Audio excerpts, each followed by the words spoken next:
Hello and welcome to the Ice Guys. This is the show that takes you into the world of the National Hockey League. Every game, every day, from a betting perspective. With pro sports handicappers, Ian Cameron, Alex B. Smith, and various guests from the world of hockey and sports betting. And now, here's your host, Ian Cameron.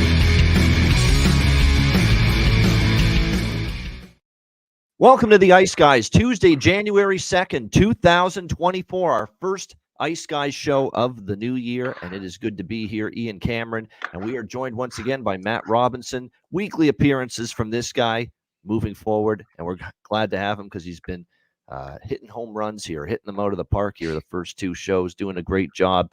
Alex is running some errands, got some appointments, so he'll be back tomorrow on the show. But we're excited about the new year, new opportunities, new money, as I often like to say when the new year arrives. Matt, how was your New Year's? How was ringing in the new year? I know yesterday we had the Winter Classic. We had some outstanding college football playoff semifinal games that went down to the wire and were very profitable for me from a betting standpoint. But a great New Year's Day. How were things yesterday for you? Yeah, great New Year's on my end. Excited to be back on the show. Pretty laid back New Year's Eve. I didn't do anything crazy this year, but yeah, as you mentioned, yesterday was a great sports day. The Winter Classic, which I'm sure we'll get into, awesome presentation. Great to be back on TNT for that. Always great in between periods as well. And then yeah, unbelievable college football slate at the end of the night. 2 games coming down to the last play. Could have gone either way in both games. You love it. So I'm excited to get the new year rolling. Yeah, and because of it being a Michigan and Washington national championship game in college football, those were two of the teams. I had bet 6 teams before the start of the season to win the national championship in college football. 2 of them were Michigan and Washington. So I have got myself in I think a 1.9K winning position if Michigan wins, and 3.25K coming my way if Washington wins. So I'm actually cheering for Washington because just me being selfish and putting finances ahead of anything else, I'm hoping Washington wins because I get a bigger payout. So, and to me, when I sent that out, and for those of you that are subscribers of mine on Dub Club, and we really, again, I'm a high volume bettor. It's every sport, every day. I mean, and it's been good. It's been a good run there on the website for the subscribers long term at Dub Club. And I posted my college football season win totals and futures report way back in August before the season started. And I took 6 teams to win the national championship, Matt, and I didn't include Alabama or Georgia as one of those 6 teams. I said, I don't feel it for either of them this year. I don't think Alabama's as good as they've been in the past. Now, sure enough, they still got into the playoff, and I thought it was still a great coaching job by Saban, because I didn't think that team was all that spectacular this year compared to what they've been in the past. To get them into the playoff was great.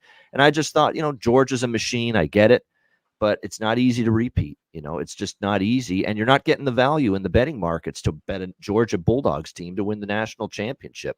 You're looking to maybe beat the favorite, as they say, in a lot of years. And that's really what I was trying to do. So I had LSU, I had Florida State, who I thought should have been in the playoff and didn't even get the chance. I had Michigan and Washington. I had Texas A&M was a bad one. I thought Texas A&M had a real dark horse chance to win the national championship, so it didn't pan out for them.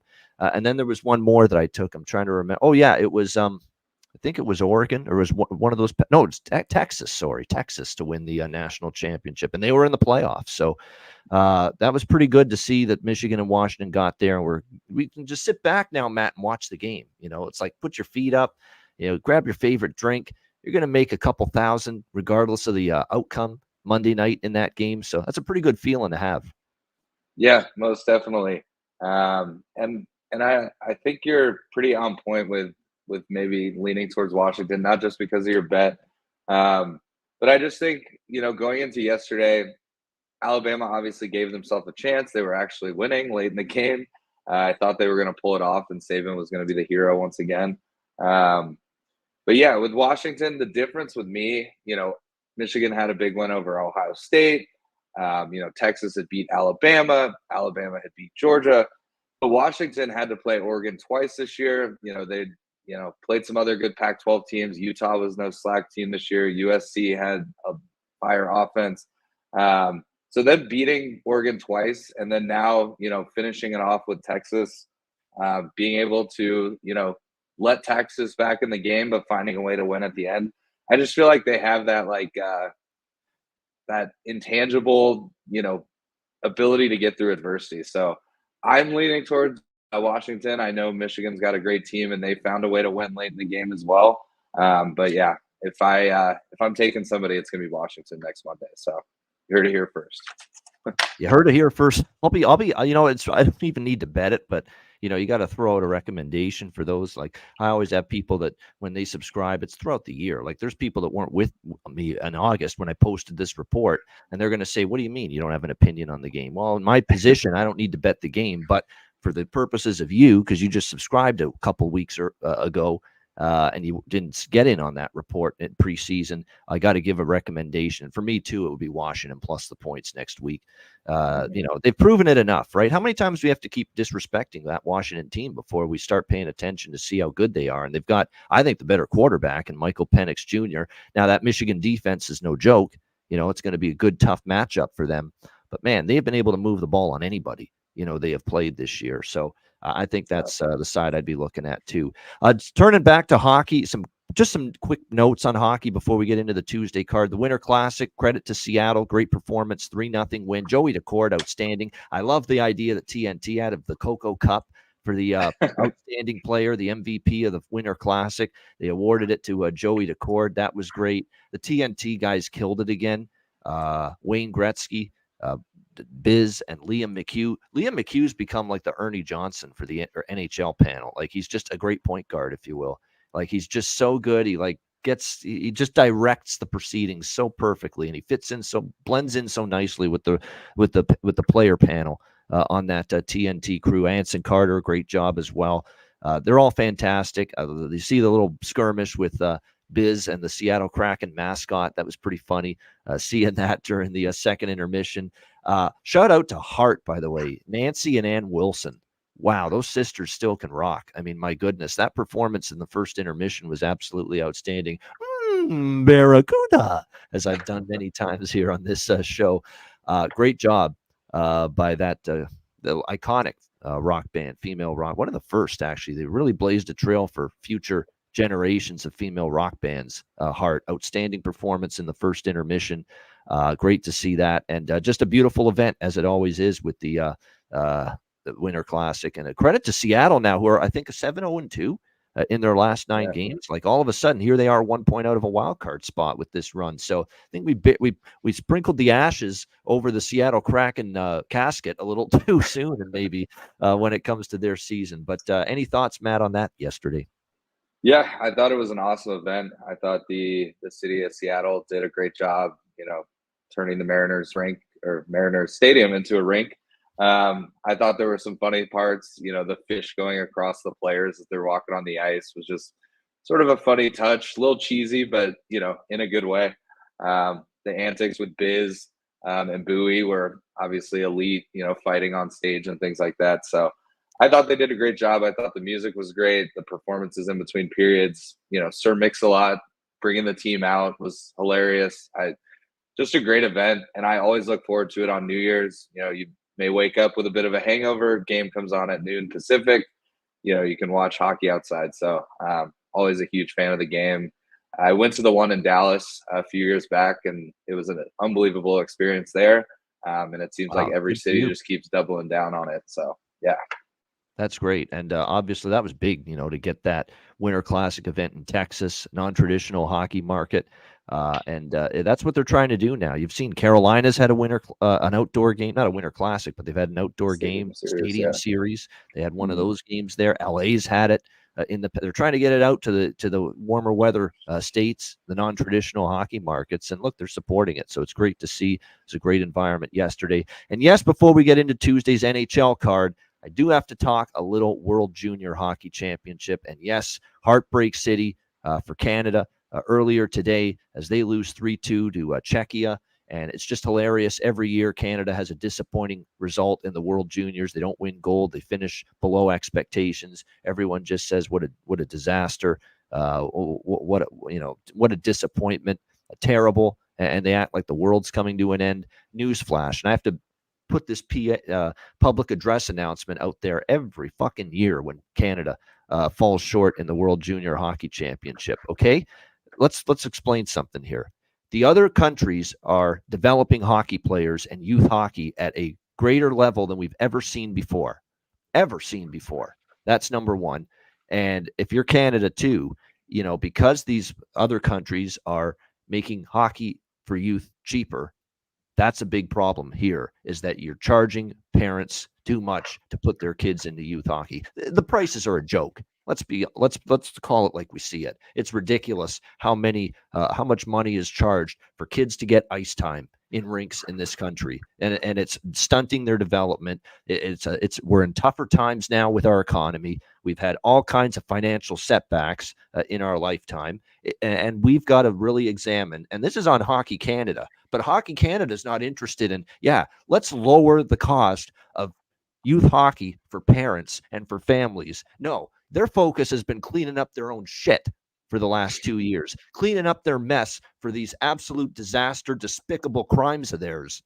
Not invest in hockey, not lower the cost of rink time for youth, not develop these players properly, not construct a proper, good roster for a World Junior Hockey Championship, which is another problem too. This roster was a poor constructed roster. Simple as that. Andrew Cristall's probably laughing his fucking head off back in British Columbia right now, tearing up the Western Hockey League, leading the league in points, had a hat trick the other night. Not good enough to play for Canada, though, at the World Junior Championship. Not good enough to play for Canada. Left off the team.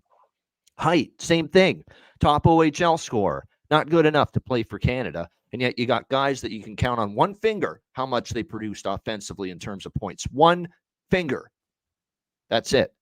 So, it's a brutal end for them.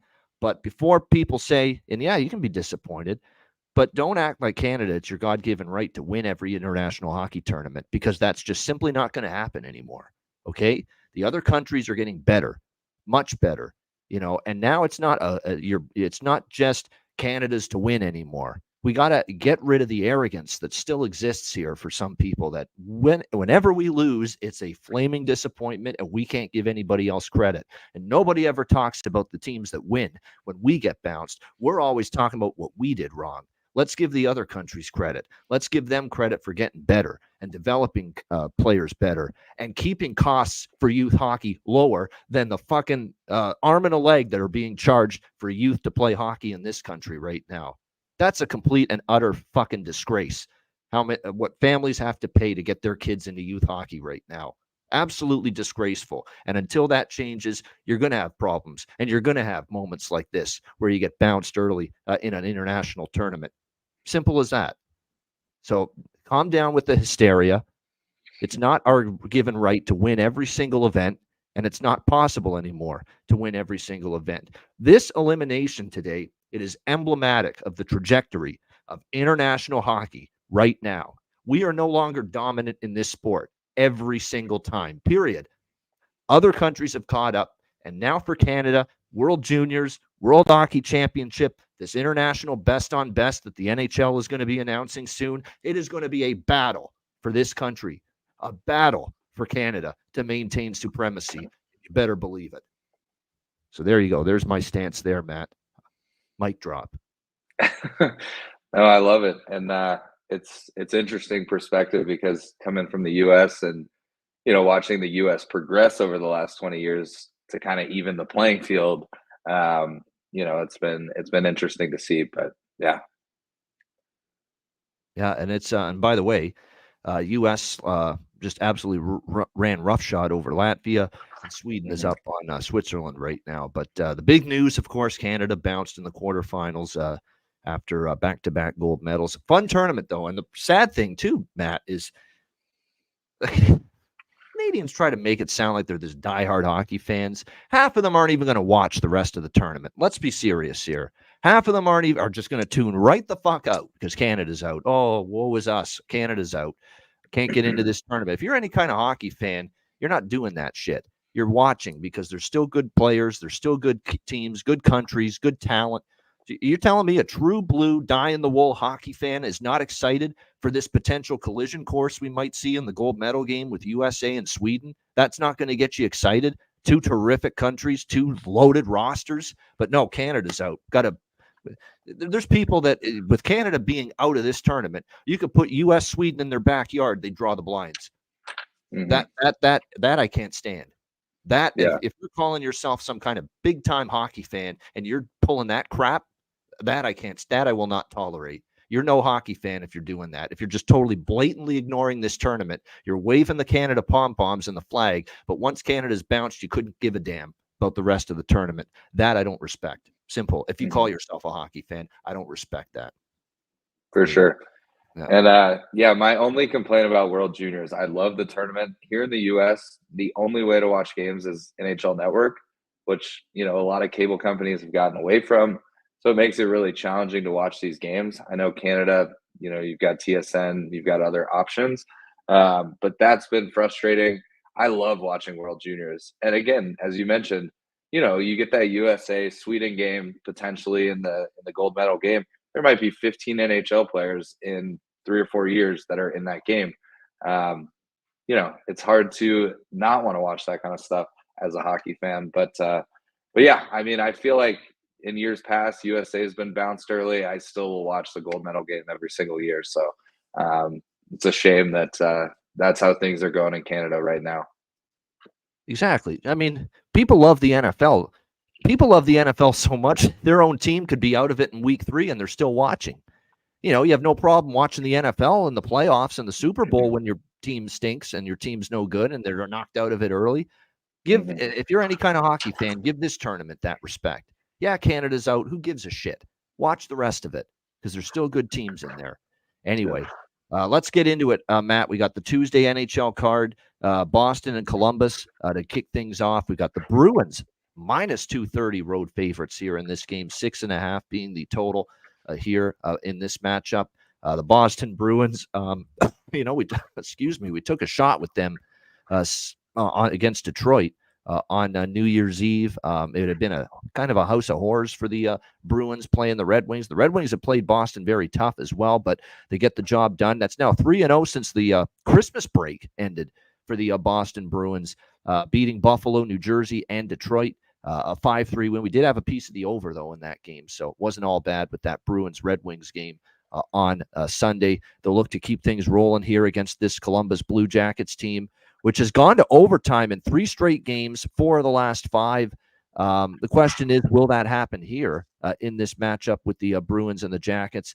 These two teams have split the 2 meetings this year. Columbus got a 5-2 victory here at Nationwide on November 27th. And then early December, Boston returned the favor with a 3-1 win at home. Look, I do feel after playing Buffalo, when they were angry and they definitely wanted to have a good game out of the break after the 4-game losing streak going into it, and they were focused there. They took care of a Buffalo team they should have beat. They were up for the New Jersey game, obviously. Detroit, I think there was something to that. The Bruins knew that Detroit had beaten them twice already, and it stoked the fires of focus and intensity from the Bruins to play Detroit, and they got the job done 5-3. This does feel, though, like it could be a little bit more of a flat spot. You're playing Pittsburgh on an ESPN nationally televised game Thursday night after this. So I'm going to take a shot, not with Columbus, but with the draw here. This is going to be a tight, competitive, close game. It's hard to turn down a draw bet, Matt, when you see a team like Columbus going to OT in 3 straight games entering tonight. And to be totally honest here, Columbus took Toronto and New Jersey to overtime. Some 2 solid teams there. So I don't mind taking a shot with the draw. That's what I'm going to look at here in this game. I don't really have a strong feel for the total, lean to the over here, but there's some other totals I like more than this one. Focus more on the draw in this one. I expect a good effort. Look, they took Toronto to OT, New Jersey to OT since the Christmas break, Buffalo to OT the other night on a back-to-back as well after playing against Toronto the other night. So I think this is not a bad game to take a shot draw-wise here on this slate. Matt, what do you think here, Boston, Columbus? Yeah, I definitely don't hate the draw here. one thing I'm kind of looking at, just knowing I do kind of like the over. If it was 6, I'd take it 100%, 6.5. I go back and forth. I think it might be a live over opportunity. But one thing I like, and I think I just saw it at -120, is Columbus over 2.5 goals. I think, this could be a back and forth game, could be a 3-3 overtime, maybe a 3-2 late goal win, things like that. So I think Columbus has been fighting hard. I feel like they give up some goals. They give up a ton of shots. But I also think they're able to find the back of the net pretty frequently and in bunches. So that might be my play, is the team total over for Columbus at -120 at 2.5. So there's a lot of good props for Boston that are red hot commodities right now. I'm always interested in Morgan Geekie on the top line center spot, but Charlie Coyle, the last few games has been very productive. 3 goals, 2 assists, 5 points in the last 3 games. Trent Frederick, by the way, down the lineup, 2 goals, 3 assists, 5 points from him in the last 4 games for Boston. So you're talking about bargain bin value. Maybe like Geekie, Coyle, and especially Frederick. Frederick's got a little hot streak going right now, and he just works his tail off every single game. Jimmy Murphy, who covers the Bruins, our good friend, sings the praises of Trent Frederick often, and I don't blame him for it. That guy just he brings a hard hitting, hard forecheck type of work ethic every single game. That you love to see. That's going to win you hockey games in the long term, and we've definitely seen that from him. So that's been impressive to watch Trent Frederick, who's starting to find a little bit more offensive touch as well for this Bruins team. No question about that. So lots to like there as far as props on the Boston side. It looks like they are cooling down the thought process here with Merkulov, the prospect who was called up from Providence and is now all the way up with the team now, but he's been pretty quiet these first couple games, and it looks like they've dropped him here to the 4th line going into this matchup here for the Bruins. And then, of course, for the Columbus Blue Jackets, Justin Danforth, Adam Fantilli. I mean, those 2 guys, both of them, 4 points, 2 goals, 2 assists the last 4 games for this Jackets team. So you're talking about red hot commodities. And if you're going to go beyond that for props, beyond Danforth and Fantilli, I would probably say, consider the Russian triumvirate, as I would call them, Matt. Shinnikov, because Shinnikov's been excellent, Voronkov, and Marchenko for the Columbus Blue Jackets. They've all been very productive as well. So it's a good prop game there, because I do think we'll see some goals. I don't know about enough to get over. I lean that way. It is Spencer Martin in net. We should point that out, too, for Columbus. He's the Forrest Gump of goaltending. Life's like a box. You never know what you're going to get from Spencer Martin right here. So how will he perform tonight? We'll see. Allmark projected in net for the Boston Bruins here. All right, Carolina Hurricanes, New York Rangers. This should be a good one. 2 good teams in the Metro battling it out. Rangers -130, home favorites, 6 being the total here in this game. It is going to be the Russian battle in net here. And that's the only thing that I'm hesitant on with betting over in this game, because we have talked about with the Rangers, they've been trending over the total. They've been scoring goals in bunches lately, 5-1 to the over in their last 6 games. Carolina 4-2 to the over in their last 6 games. But specifically here for the Rangers, we have seen this team have no problem finding the back of the net. 3+ goals in their last 6 games, at least 3 goals in every game. Kochekov's coming off a terrific performance against Toronto, because I thought the Leafs and Hurricanes game Saturday night was even, and the goaltending of Kochetkov ended up being the difference in that one. So it's going to be interesting to see if he can battle that well again. And another thing that concerns me is not just Kochetkov as far as the over tonight. It's Shesterkin who's going to get the nod in net for the Rangers, and he's getting his game back. His form is coming back. He has been very good the last few outings. He was rock solid against the Tampa Bay Lightning, solid as a rock. Remember that song? He was solid, 5-1 against the Tampa Bay Lightning in that performance on, I think it was last week, Saturday, in that game. So very, very solid. You can tell he's starting to get just he's quiet in the net again. He's not swimming in the net. He's not chasing the puck. You can tell that Igor Shesterkin's starting to get his confidence back. We'll see if that continues here. And then you have the icing on the cake here as far as my over hesitancy in this game, that 3 straight meetings have gone under the total with the Rangers and the Hurricanes. And we did see 2-1 Rangers back in November when they faced each other earlier this year. So it's a tricky one.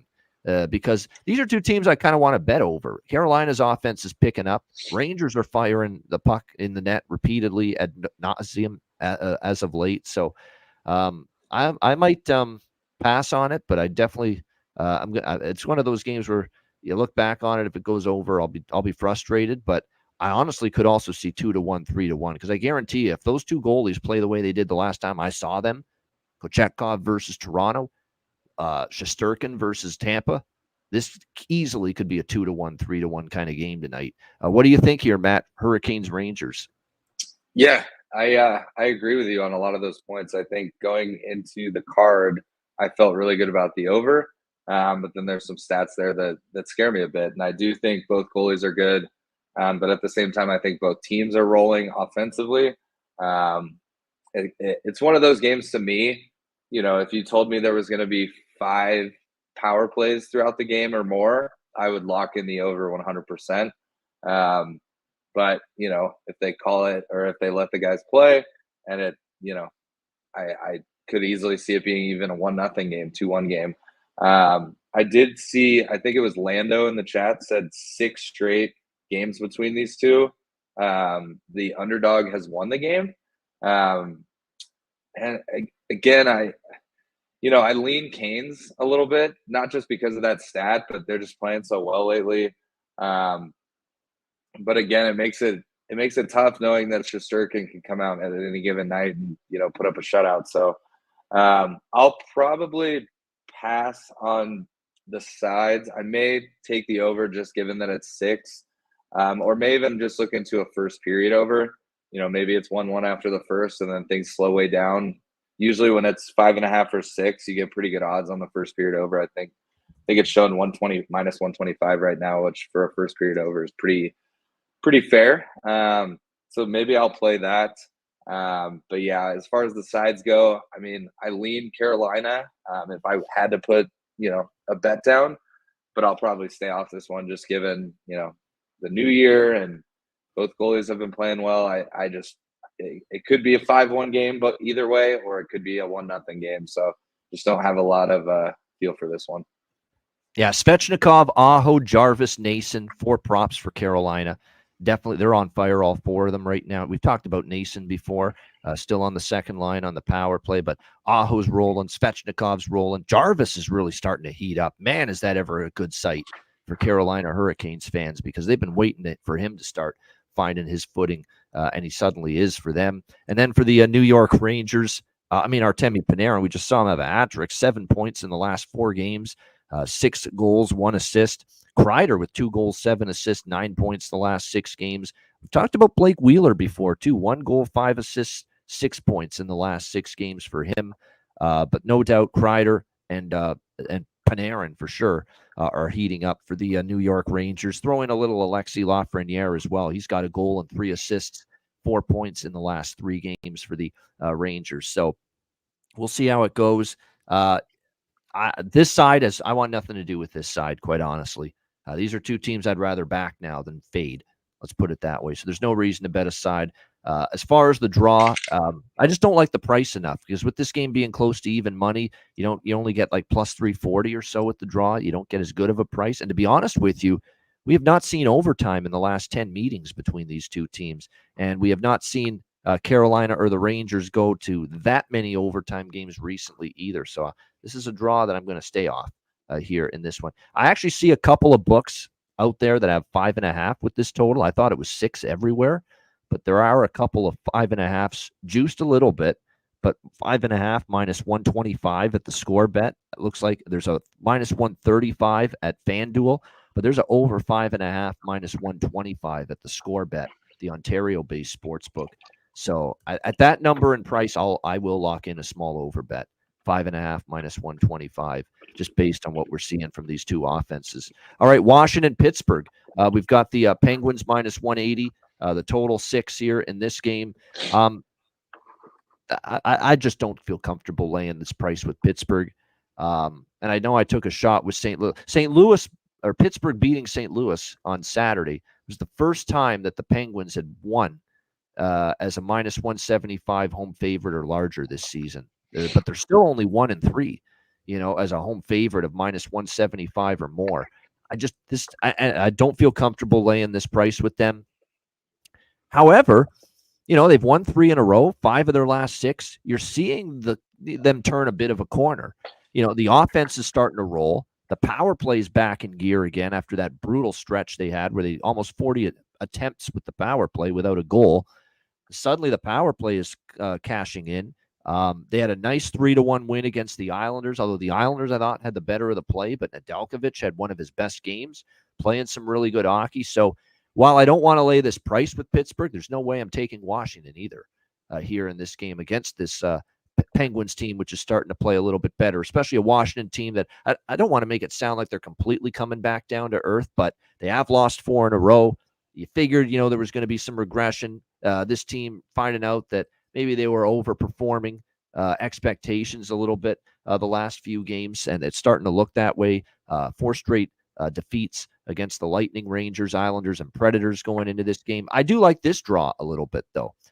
We've got a Washington team that's gone to overtime or a shootout in 5 of their last 7 games. So they're 5-2 to the draw in their last 7 games. It's a pretty strong track record. Pittsburgh, in their last 8 games, we've seen 3 go past regulation. That's something to keep an eye on.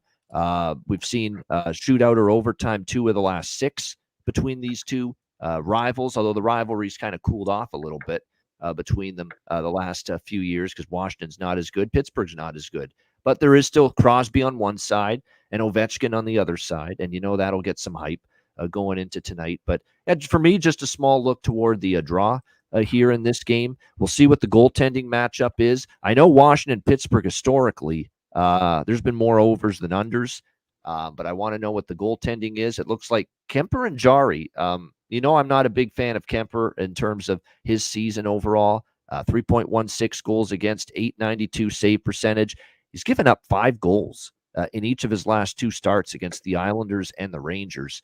So he is definitely having some issues. And with him confirmed in net, definitely more interested in the over than I would have been otherwise. And it's 5.5 minus 115 at Patano. I'm in. At that number and price, hell yeah, I'm in. Over 5.5 minus 115 at Patano Sportsbook for Washington, Pittsburgh tonight.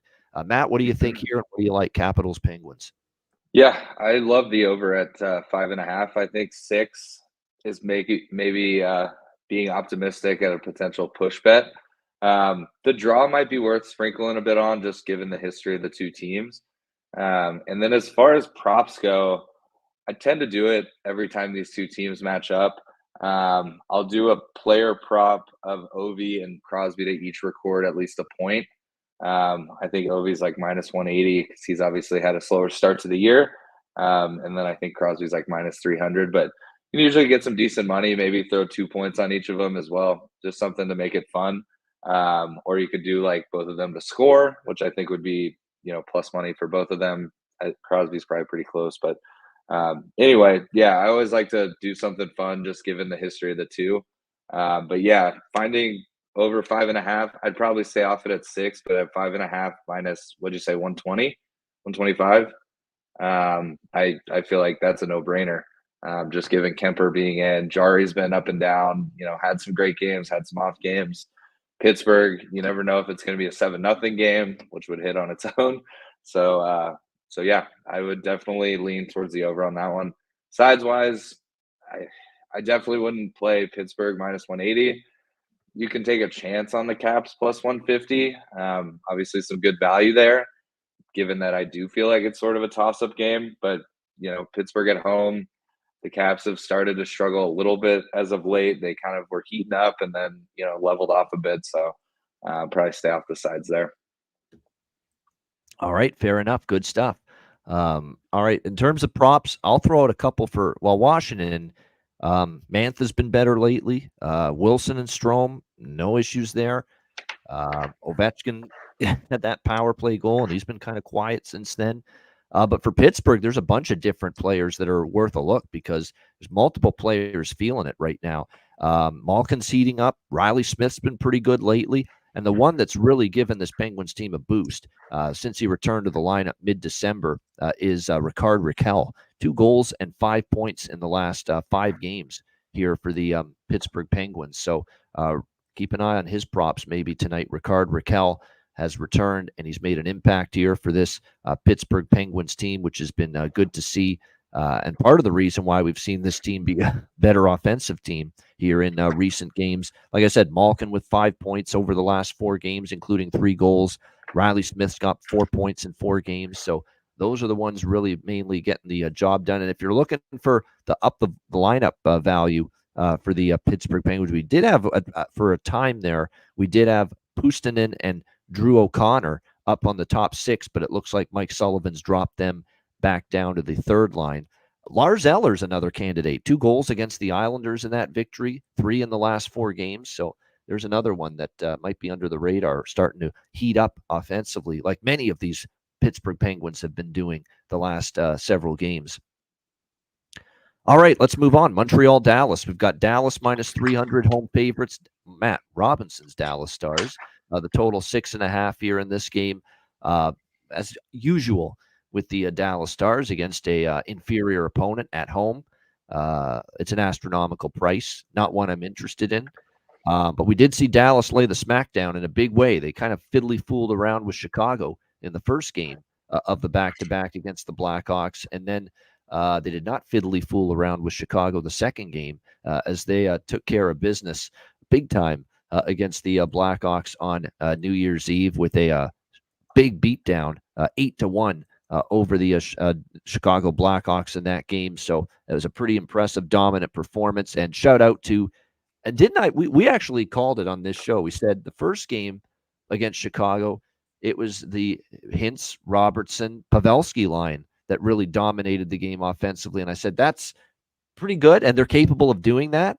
But it's rare lately that they've been the dominant line, and it's rare that that second line took a back seat to that top line. Well, the second line responded in kind in the 8-1 beatdown over Chicago in the rematch, because that second line was just absolutely on fire for the Dallas Stars in that 8-1 crushing of the Blackhawks.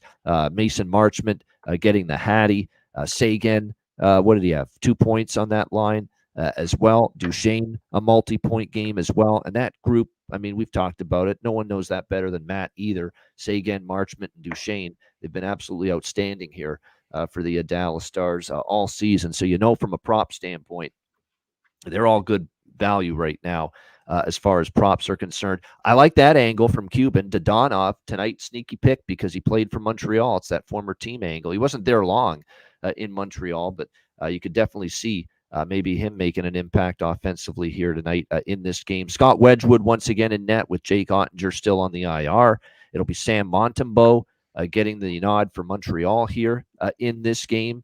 There's 3 totals bets I've got in this game. I'm on Montreal's team total over 2.5 again, because the one thing Dallas can do, especially in these sleepy environments, especially coming off a big beatdown like that against Chicago, this is the spot where I could see Dallas be a little lackadaisical defensively in spurts during this game tonight. So Montreal probably should have cashed the team total against Florida. Stolarz was great.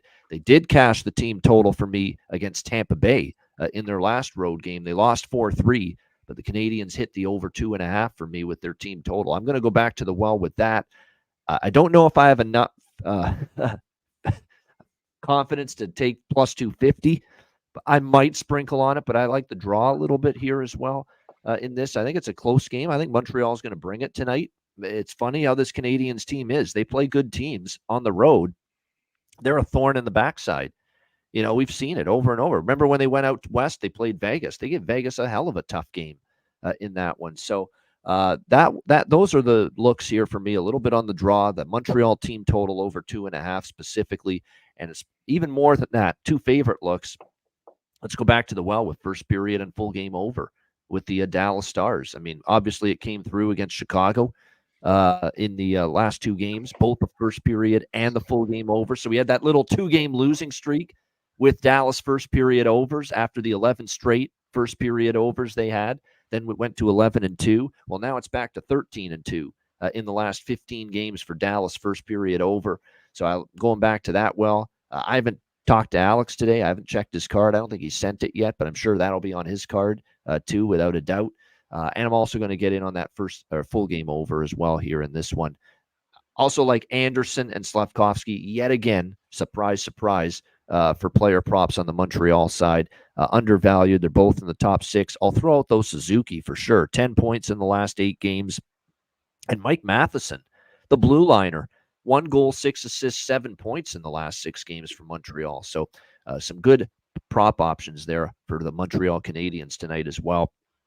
Matt, what do you think here for your Stars hosting the Montreal Canadiens? Yeah, I'm excited to see this game. Obviously, coming off an 8-1 win. As a Stars fan, I think Montreal is going to score in the first 2 minutes. That's just how things go. So I do like the Montreal team total over. I'm definitely going to be on the over as well as the first period over. I honestly may sprinkle Dallas to have over 1.5 in the first period. I think it's plus 150, 170. I think, or 190 on Bovada. I think there will be at least 3 goals in this first period. Montreal definitely is going to score, but I do think Dallas, if they continue to be hot, they do score in bunches when they do get rolling. A couple props that I like on my end: Marchman, anytime goal scorer, is plus 280, which I know you have been taking Marchman a lot. The price is still that high on him. It's amazing. It doesn't make sense to me. And then the other one, so you mentioned game 1 against Chicago, that first line was sort of the dominant line, the Rupe, Hintz, Robertson, Pavelski. Obviously, Hintz had the Hattie. Game 2, that line still had some production, but much quieter. I mean, an 8-1 win, goals were coming from Sam Steele, Ryan Suter. Too bad Alex didn't have him as the bargain for New Year's Eve. I'm sure the price was plus 1,500. Sure. But yeah, goals were everywhere. So I do think that first line may bounce back and be the dominant line tonight. I'm hoping that both lines are good as a Stars fan. But Rupe Hintz has 4 in his last 2 games. He still found a way to score last game. He's had a really slow start to his year. Coming off last year, his playoffs, he was a dominant player for Dallas. So I think he's starting to heat up. The juice isn't as good as it could be. He's plus 108 to score tonight. But I like it enough that I think I'm going to take that as well. I think the draw is not a bad play. I could see a 3-3 overtime. Maybe Dallas sneaks it in like they did against Chicago. Excuse me, that was 4-4, but either way. But yeah, I like the over. I do think Dallas will give up at least a couple goals. I think it'll either be 2 or 3. So the Montreal team total is sort of a toss-up for me. But yeah, I'm hoping they keep rolling. I hope I hope it's 5-3 Dallas so that your team total over hits and the game over hits and, goals in the first period. So, yeah, I expect there to be a lot of goals again. I think the over is a pretty safe play with Dallas right now, especially given Montreal, finds a way to stay in games. They score some goals. They've got some firepower. So that'll be my big play is the over. The sides, as you mentioned, if you feel Dallas is going to get upset, plus 240 is enticing. But, in games with these biggest sides, I tend to stay off it unless I feel super confident, or maybe parlay Dallas money line with a couple other, big favorites. That's always an option. But yeah, I'll probably stay off the sides in this one. Unless, and sorry, one more point. And I mentioned this to Alex in the first meeting with Chicago Dallas. Dallas loves to give up 2 goals to bad teams so that their bettors can go on and money line them live, for plus money. That's why they do it, huh? That's just for that reason. Yeah. Yeah. So I actually did live them down 2-0 in that game. It was still plus 110. So it wasn't normal juice you'd get down 2-0 in the first period. But it is, if Dallas does give up a quick one to Montreal, you may want to money line them because they're, always there to come back. So that's my 2 cents. That's true, and they usually are pulling off their share of comebacks when they've spotted those teams that early lead. And we saw it with Ottawa, we saw it with Chicago in the first meeting, and of course they've done that a lot, and they've still, in a lot of cases, found a way to come back. So good analysis there, of course, because he knows his team inside and out. Goal Caulfield, says Mike in the chat. I wouldn't disagree. I mean, he's got consecutive games with a goal now for the Canadiens. The only problem with Caulfield is plus 180. It doesn't exactly tickle my bargain bin buying bone. That's a mouthful, but yeah, there you go. It doesn't exactly get the juices flowing as far as the value quotient that is concerned. But still, I mean, you can't argue with it. He's definitely been starting to heat up, and you know what Cole Caulfield can be like. When he starts scoring, it could go for It could go for several games. There's no question. All right, let's move along. Chicago and Nashville. We've got the Predators minus 290, home favorites in this game. Music City, 6.5 being the total in this one. Blackhawks, of course. Blackhawks certainly after that 8-1 game. There's always that question: are they good enough, to beat Nashville here on the road? There's definitely some truth to that. But I mean, I would think, in theory, conceptually, you're going to get a great effort from Chicago tonight. You get absolutely embarrassed like that, 8-1 by the Dallas Stars. Luke Richardson won't put up with that. And even though he's only 18 years old, he's a rookie, Connor Bedard. You absolutely know that he is going to not take kindly to seeing his team get beaten down like that by Dallas. So I think you're going to get a good effort from Chicago. The problem is, any thoughts I had toward taking Chicago, and I had to get the hell right off it once I saw Arvid Soderblom confirmed in net for the Chicago Blackhawks. To say this guy's been atrocious lately would be an understatement. It's just been absolutely awful when he has been starting a game. And unfortunately for Luke Richardson, he's been wearing Mrazek into the ice. And we talked about this. Fatigue for Mrazek, it's a concern. He had started 8 games in 20 days. For a guy that's been injury-plagued the last few years, has not been used to playing such a large amount of games in a short period of time. And suddenly, we saw him hit a wall. He got absolutely shelled in that game against Dallas the other night. And Soderblom came in and replaced him in that 8-1 game. But prior to that, in his last 3 starts, Soderblom's given up 17 goals, 4, 7, and 6. Okay, that is not a goalie playing with confidence right now. And that's something that's concerning, obviously, when you're playing a Nashville Predators team that, have come out of the Christmas break, and they've actually been scoring goals quite a bit lately. But the last 2 games, they had a 3-2 win in a shootout against Washington, 5-4 loss in overtime against Detroit. I am actually going to play the draw here. I simply have to, out of principle. When I see Chicago, 2 of the last 3 have gone to overtime. Nashville's played overtime or shootout in back-to-back games. And I know Chicago is going to give an effort here tonight after an embarrassment. I'd rather have the draw than asking Chicago to win because if it comes to a shootout, I'll tell you what, I would rather have UC Saros in a heartbeat over Arvid Soderblom. So the draw to me is still, I think, potential here. It's live. And for me, I'm going to go with probably another first period over, full game over split.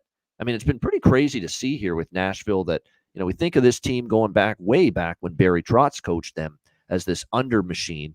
They've actually gone over in 4 of the last 6 games entering tonight against the Blackhawks. We'll see if that continues. They only played each other twice earlier this season. There was a 4-2 game in Nashville, a 4-3 game in Chicago, and that most recent meeting in Chicago early December went to a shootout. So tells you right there that maybe the draw is live in this game at a very good plus price. So a little bit on the draw for me, and probably going to go with this first period full game over. I'm just going to do some quick looking. And the thing is, I've got so many map windows open here and stats and info and shit written down in front of me that we can quickly look this stuff up. But I am very interested from a Chicago standpoint in the recent totals trends that they have had with Soderblom in net. So I'm just going to pull this up right now quickly here with the roster. Okay, here we go. Goaltenders, Arvid Soderblom. And we're going to look at the recent trajectory of his starts. We know he started the St. Louis game. That didn't go well. We know he started the and let me see what he did Seattle. in that The game. Seattle game. He gave up 7 in that one. And the first period went over in that St. Louis game that he gave up 7. And then, of course, the Seattle game, which was the 7-1 loss in that game.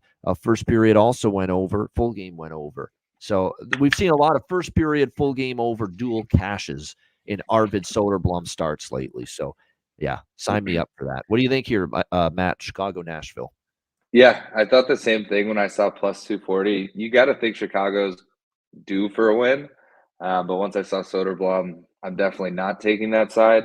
I do think they'll come Doesn't out this hard. feel like a first period, Matt, where it's like 10-4 the shots for Chicago just because they come out, they carry the play after getting embarrassed, but they're down 2-1 or something because Arvid gives up like 2 on 4 shots or something. Yeah, exactly. That's what I heard. Yeah, I'll definitely be on the first period over and the game over as well. But as I was just kind of scrolling through some of the odds, something I love, and I think this is a great value, the Chicago Blackhawks to score a goal in the first period is only minus 135. I think it's very likely they come out and score early. That's why I do love the over on the first period, but that's a great, just for them to hopefully score a goal in that first 20 minutes at minus 135. Just to put it in perspective, Nashville's same stat line is minus 275. That's astronomical. I think that's great value. So I love that Blackhawks scoring in the first period. I love the first period over, and then I love the game over because I do think Nashville might have 7 goals on Soderblom. But as you mentioned, I do think Chicago's due. I think the draw is a possibility. Maybe they get to overtime and then blow it in overtime. So I may sprinkle the draw here, just given that Chicago needs a win. But it's just tough for me with that goalie in net because I know they'll have to score. So that just leans into why not just take the over and be happy there. So. Exactly. And it's just been so wretched. I mean, 17 goals allowed in the last 3 starts. I mean, that's just horrendous. That's just tough to get over that. Tough to see past that, and trying to make a strong case for Chicago here tonight in this game. But the effort should be there after getting drubbed 8-1. And I like that look. The just ask Chicago to score a goal in the first period, coming off that debacle in the second of the back-to-back against Dallas. And again, when you look at these first period team totals, they're often a good look. And I'm seeing, minus 135, minus 145. It's a reasonable enough price, no question. So definitely you can make a case for that. As far as props go, Bedard had the point streak snap, but let's not lose sight of things. 9 points still in the last 7 games for him. So he's obviously a threat, in my opinion. Kurashev has 5 points, 1 goal, 4 assists in the last 5 games for Chicago, and he's the line mate for Bedard. And look at a little lineup change here. We got Foligno, Dickinson, Blackwell, the second line. But look who's up on the top line. Here's a nice little snag potentially tonight. Anthony Beauvillier for the Chicago Blackhawks. He's only got 1 goal in the last 8 games for Chicago, but he does have 3 points in the last 6 games for Chicago, and now he's going to move up to the top line tonight with Connor Bedard. So good to see that. He's got 5 points in the last 8 games for Chicago. They're all assists, I believe, though, during that span for Anthony Beauvillier, except 1 was a goal, but the others were assists. But he's up on the top line tonight, Beauvillier, with Bedard and Kurashev. So I'm definitely going to look at Beauvillier props here tonight as a result. These are the situations we look for. These are the situations we try to thrive on throughout the course of the season. And I'm seeing at FanDuel, Matt, a nice, healthy plus 430 for Anthony Beauvillier to score a goal tonight, playing alongside Connor Bedard. So, wow, great value. You better believe that's on the bargain bin special of the night contenders list right now for yours truly. Absolutely. And then for Nashville, because we do think they're going to be able to score some goals tonight, I'm going back to the Gus bus. Gus Nyquist, man, 7 points in the last 5 games, 4 goals in the last 3, 4 goals, 3 assists in the last. Let me get this right. 4 goals, 3 assists, 7 points in the last 5 games for Gustav Nyquist. 100%. He has been absolutely terrific for the Predators with O'Reilly and with Forsberg on that top line. Colton Sissons on the second line. Not bad if you're looking for a little bang for your buck. Colton Sissons has 4 points in the last 5 games for Nashville. Someone in the chat mentioning Thomas Novak. He does have an assist in back-to-back games, and he's someone we cashed with a lot last year as far as player props. So is that a sign of him being able to get things going a little bit here? I don't mind that look. I think he's done some damage against Chicago too, if I'm not mistaken, Thomas Novak. So I think that's the appeal that I think some of our chat people have for Thomas Novak as far as props go. Evangelista, keep an eye on him. I'm waiting for him to explode because he's got offensive upside for sure. Luke Evangelista, he snapped an ugly goal drought with a goal against Washington. You know, that can work sometimes. You get that monkey off your back, and then all of a sudden the floodgates might open. So I like that momentum bet maybe for Evangelista, a guy that couldn't buy a goal, finally scored the other night against Washington, and maybe tonight he can tally one once again. All right, Calgary, Minnesota. We've got even money here, -110 both sides. The total 6 across the board in this one. I agree with the move toward the Flames. There's still a part of me that worries about, Minnesota being able to maintain this level of play that they've had since the coaching change. They split or they lost both games over the weekend against the Winnipeg Jets, although a very good Winnipeg team. If you look at Calgary, they played in Minnesota just recently, mid-December. I thought they deserved a better fate. They lost in a shootout, 3-2 to the Minnesota Wild. They lost at home to Calgary, or they lost in Calgary, I should say, to Minnesota as well, 5-2, December the 5th. So Minnesota's 2-0, but you look at Minnesota coming into tonight's game against the Calgary Flames. It is a banged up team, big time. I mean, already without, obviously, Matt Zuccarello. Kaprizov is now going to be out for at least the next 1 to 2 weeks. That is significant. That's obviously huge. And I know he's had some ups and downs. It hasn't been as great a season for Kaprizov, but he's still a big, big loss for this team. There's no question about that. Brodin is still out on the blue line. Marcus Foligno is day-to-day going into tonight's game due to an undisclosed lingering injury. So he is a question mark to suit up tonight for the Minnesota Wild. They're just a very, very banged up, depleted hockey team right now. There's no question. And Philip Gustafsson, of course, who has been primarily their number one goalie this year, is now also on the IR at the moment for the Minnesota Wild, which means Marc-Andre Fleury by default gets the start tonight. It'll be Jacob Markstrom getting the nod for Calgary. And for Markstrom, this has been a pretty nice start for him. He had a pretty solid outing against Philadelphia as the Flames ended up getting the 4-3 win. And really, since he came back he was out until mid-December, he's come back and he's given up 3 goals or less in 4 of his 5 starts. And he's gone 3-2 in his 5 starts. The only losses were a hard luck, tough loss to Seattle, 2-1, and then a 5-3 loss to LA. Other than that, he's played pretty well. So I do like Calgary here. I agree with the move. I still would play it at -110. And that's it. That's it for me. Maybe the draw, but I don't like this draw as much. I just like Calgary here at around even money. I agree with the move. I actually got in on it a little better price, +112, +110, and now it's moved to even money. And the reason why the betting markets have moved so much to Calgary is all these injuries for a very short-handed Wild team right now. What do you think here, Matt? Flames, Wild? Yeah, this is sort of a toss-up for me. I do lean Flames. I think I would take Flames money line at that value. I just saw in the chat though that Fleury can tie Waugh all time tonight, which obviously will have Minnesota playing well in front of them. But at the same time, Calgary doesn't want to be the one to give that up as well. I know that the last time they played in early December, it was also in Minnesota, went to a shootout that Minnesota ended up taking the 2 points. I kind of agree with you. If Gustafsson was in, I may consider the draw here. But I know that Fleury's, got a milestone potential night. I just don't like his play the last, even season and a half. So I don't think I could side with the draw. So I think I'll just stay on Calgary. I think it could go under. I don't love the over. So I think my only play here would be Calgary money line. Yeah, it's kind of like for both of us that under of the night that goes over because I can't pick an under worth a shit. So it could end up being over then. But no, I agree. I would lean under with this total.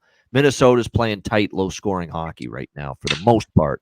Other than that Detroit game when Reimer's in net, and Detroit's been an over machine. So you kind of have to throw that one out. Other than that, we've seen a lot of unders with Minnesota here the last few games. And Calgary's, kind of a team with Markstrom in good form that's kind of been trending under here 3 of their last 5 games as well. So, yeah, I like Calgary here. And then as far as props go tonight, let me just see here what we've got. There are a bunch for Calgary. Obviously I would say for them, Sharon Govich has cooled off a little. I do want to point that out with Sharon Govich. He has started to cool off just a little bit with his player props. Blake Coleman's been good, though. Blake Coleman, I would say, still consider maybe props involving him tonight. And then for Minnesota, Johansson is with Eriksson Ek and Boldy. Anyone on that top line, you could consider props for them. Ryan Hartman, I'm going back to the well with Hartman. We've talked about how he's starting to heat up offensively for the Wild. And then how about one that we might be able to take advantage of? I think someone in the chat already mentioned it. Called up from the AHL, not only going to be in the lineup, but it looks like he's going to be slotted in the second line tonight for the Minnesota Wild, playing with Hartman and Rossi. And that's Nick Patin, as I like to say it with the French accent. Nick Patin. Nick Patin here for the Minnesota Wild. Plus 550 for him to score a goal tonight at plus 550 at FanDuel. Wow. And he's going to be on the second line, so I'm telling you, not a bad option there for Nick Patin to score a goal. Kadri for a goal. Kadri shooting the puck a lot. Yeah, Cuban, I see that. I wish the prices were better, like plus 180. It's not exactly the kind of price range I like, but I could see why you like him to find the back of the net. All right, Tampa Bay, Winnipeg. We've got the Jets minus 135, home favorites, 6 the total, shaded to the over in this game. I haven't bet it yet, but I might get there with Winnipeg. I don't want Tampa on the road. It's that simple. I have seen enough of Tampa Bay on the road this year that I just don't have any confidence in them. 7-12 away from home this year. And I think it's been even worse when they played really good teams on the road. Like the teams they've beaten on the road, like Seattle, Washington, St. Louis.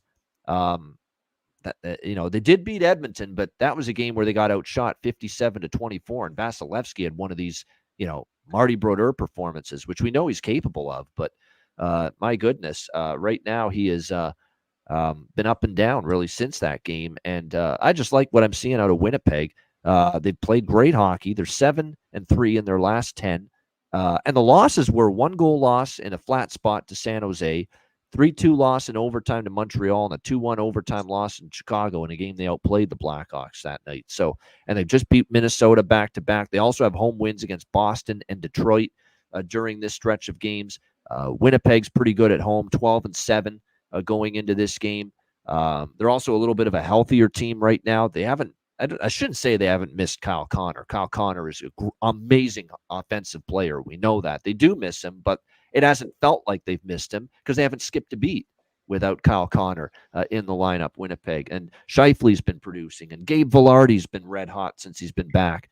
Ehlers and Morrissey from the back end, and suddenly Niederreiter and Perfetti and Nemesnikov, and you're getting some of these other forwards to step up a little bit here. So, we'll see how it goes in this one. We should see Vasilevsky, Hellebuck. It is confirmed. That's a pretty good goaltending matchup. But for me, it's Winnipeg here, and it's reasonable enough price at minus 135. What do you think here in this one, Matt? Lightning Jets.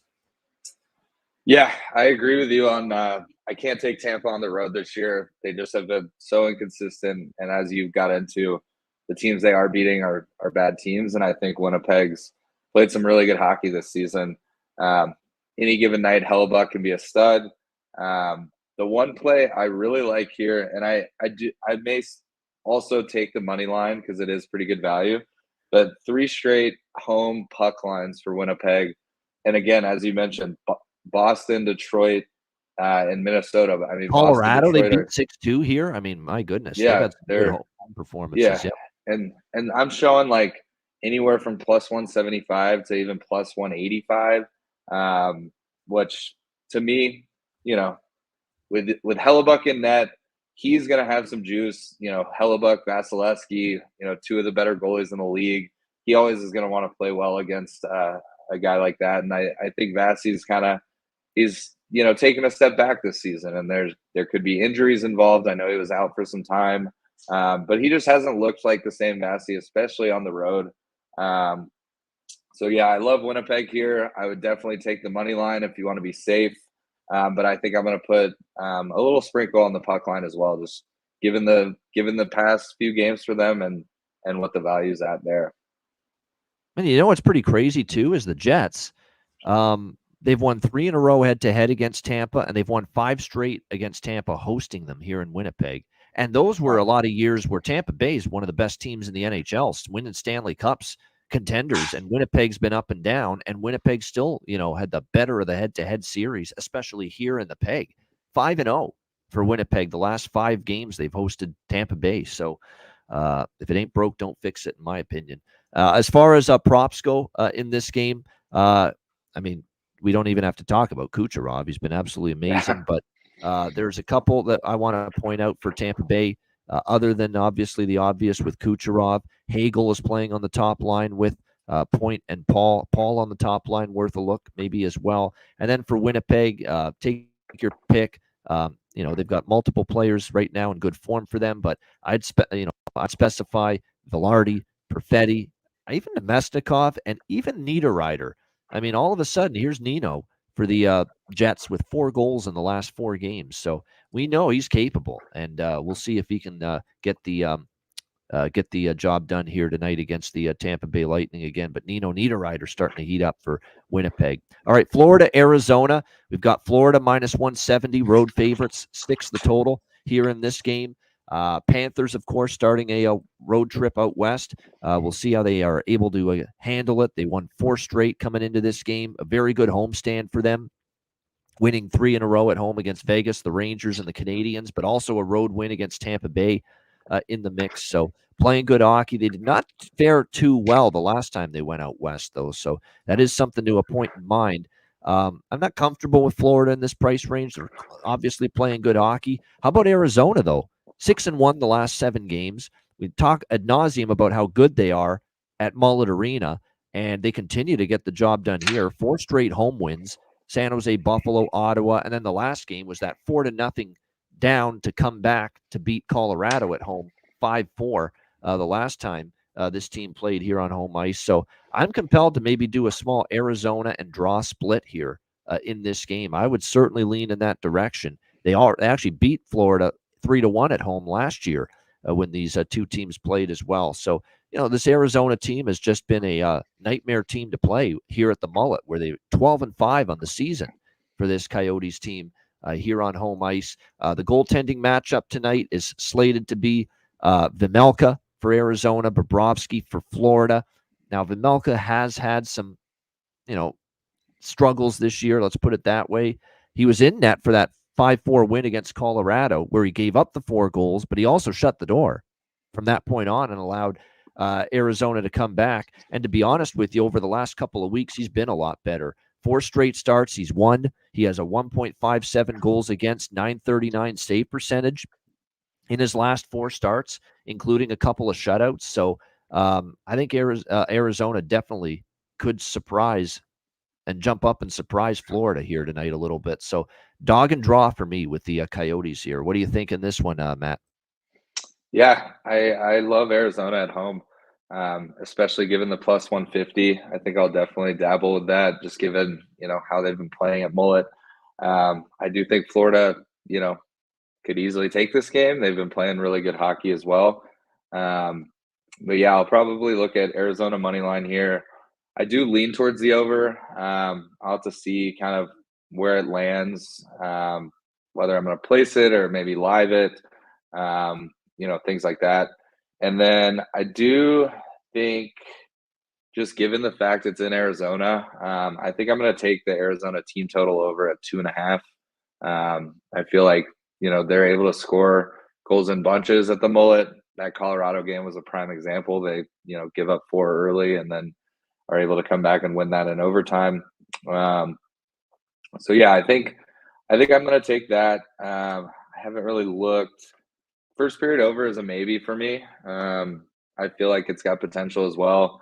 So maybe it'll come down to, do I take the first period over and think things slow down a bit, or do I just take the game over, hope for those 2 or 3 goals in the first to kind of give you a low sweat through the rest of the game if you can get those early goals. So, I love Arizona here, though.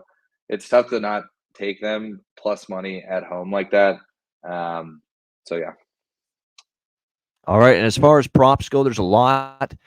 Florida, I mean, look, Evan Rodriguez, he's rolling the last few games. Reinhart, Kachuk, Verhage, Barkov. I mean, they're all producing. They're all in good form. So whatever props you want to take for any of those players, I wouldn't talk you out of it.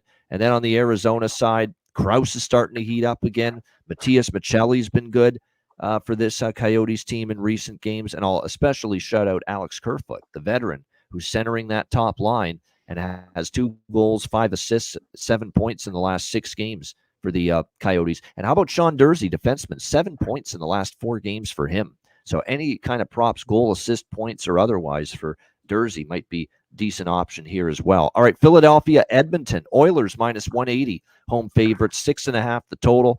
In this one, I'm going back to the draw here with the Flyers. They have been in one close game after another of late. And even the last time I took the draw with them against Calgary, we were this close to going to overtime again with the Flyers. It ended up being 4-3 in favor of Calgary in that game. But that close to overtime. The game was tied, actually, going into the third period as well.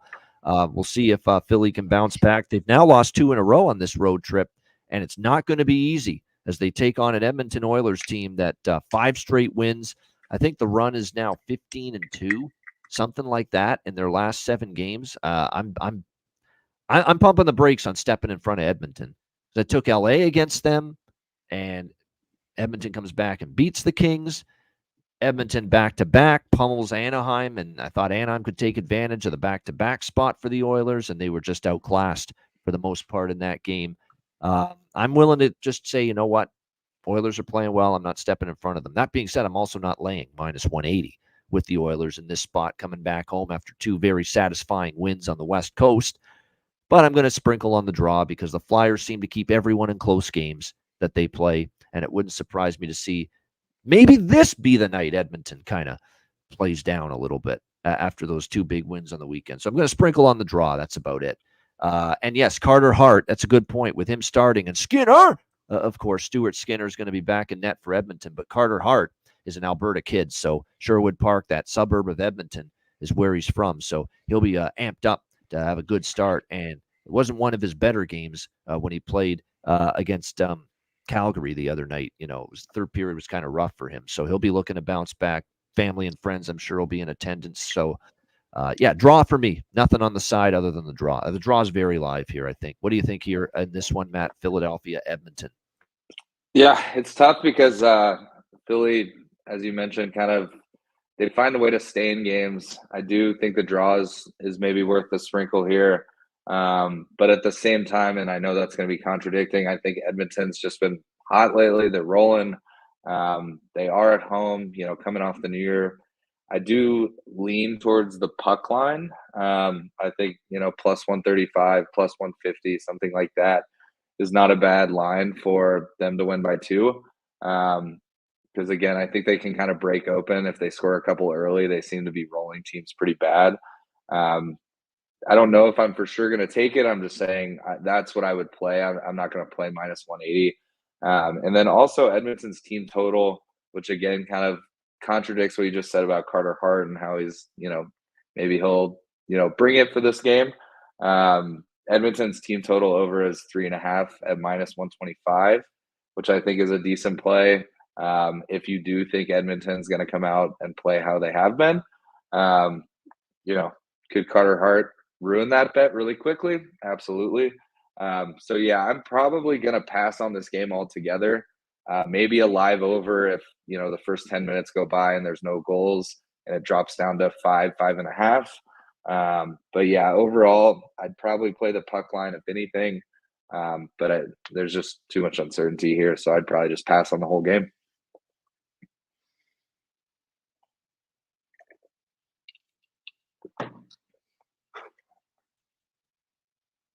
Oh, sorry about that. There we go. Yeah, it's okay to pass on a 13-game card. There's no question about that. As far as props go, Farabee, 5 points in the last 4 games. Igor Zamula, the defenseman, with 2 goals and 2 assists, 4 points in the last 4 games. I mean, you talk about bargain bin. Holy shit, you'll get a huge number with Zamula right now, who's chipping in for the Flyers. And then for Edmonton, I mean, Ryan McLeod's my favorite prop, one of my favorite props on the whole board tonight.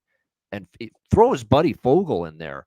I mean, that's what's taken Edmonton to another level during this run they've put together. It's not just all on Draisaitl and McDavid anymore, and Kane and Nugent Hopkins and Hyman. They're getting Fogle. They're getting McLeod consistently putting the puck in the net these last few games for the Oilers. Makes all the friggin' difference in the world for them.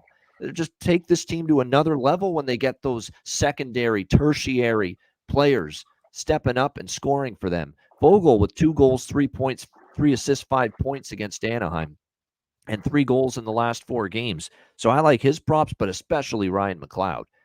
Unbelievable. This is a hot run for him. 8 points in the last 5 games and 5 goals in the last 5 games for Ryan McLeod. So absolutely been outstanding for the Edmonton Oilers. And 2 of my favorite props of the night, especially McLeod for the Edmonton Oilers. This guy's putting it together. How the hell is he still? I'm bringing up the price here. Is that what I think it is with this price on McLeod? Plus 410? How is that possible? Holy shit. Plus 410 for Ryan McLeod at Patano to score a goal tonight for the Edmonton Oilers. 5 goals in the last 5 games. He's had how many multi-point games during this run? Absolutely outstanding he's been. So plus 410, giddy up with Ryan McLeod tonight. At that number. All right, New York Islanders and Colorado Avalanche. We've got Colorado minus 180, home favorites, 6 the total here in this game. Islanders and Avs. I do like the over a little bit here, with some concern that the Islanders offense has kind of gone south again 2 of these last 3 games. Maybe it was just playing Pittsburgh. They did score 5 against Washington, so maybe it was just a Pittsburgh thing. They played the Penguins twice. They scored 1 goal in the 2 games combined. So we'll see how he fares, or how they fare here tonight against Colorado. What I do know is we've seen some overs head-to-head with these 2 teams. Back in October, it was a pond hockey game. Colorado won 7-4 over the Islanders at UBS Arena in Long Island. 4 of the last 5 meetings have gone over the total. You got the Islanders off that 3-1 loss to Pittsburgh, looking to bounce back. These teams went to a shootout last year here in Denver at Ball Arena. Last December, it was 1-0 Colorado in a shootout. So back to Draw Island.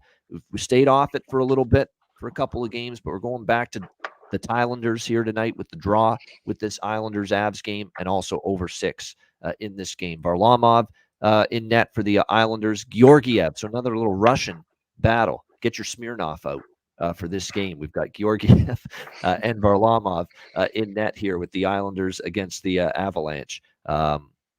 Georgiev's been up and down, and Varlamov, he's way too inconsistent for me. So that doesn't deter me from over 6. Over 6 in the draw here for me. And Devon Taves, we'll get to the props in a minute, but that's the obvious choice. Former team. They didn't re-sign him. They didn't want him back. Stingy, cheap.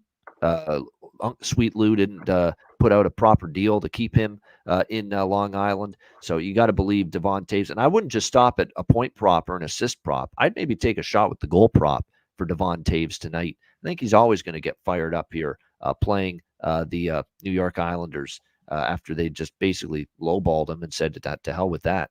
I'm going to sign somewhere else. What do you think here in this one, Matt? Islanders Avalanche. Over. That's definitely what I like.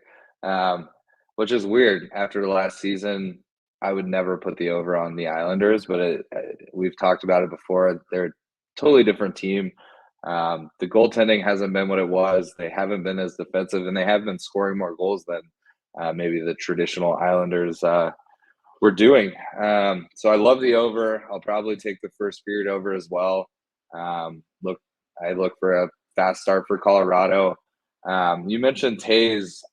I think instead of a point or a goal, I might take him to record 2 points. I'm seeing like plus 350, plus 380, something around there. I like that. I like it a lot. You know, then if he scores a goal, Hopefully he grabs an assist on the peeper or something like that. But I think he will be buzzing because it wasn't just a mutual leave or, something like that. It wasn't, going to more of a contender. To me, it sounded like he wanted to stay, didn't really have the option, and then ended up in Colorado. So I think I'll take the over, the first period over, and then Taves plus 350. I do like the Avs here, not at minus 180. If you're feeling lucky, you can puck line them. I think that's like plus 135, plus 140. But I'm just going to take the over, expect some goals. I'm confused, honestly, why it's only 6. Given the team's history and, games as of late, but I'll take it. And, if the first 5 minutes go by and no one scores, I may even double down on the live 5.5, 5, something like that. So. Good stuff. I like a lot of that. And I like a lot of the call. I like Drouin as well. I want to point out John Drouin. He's starting to heat up for Colorado, and he's getting more ice time as well. I mean, the McKinnon point streak's been incredible. Nichushkin.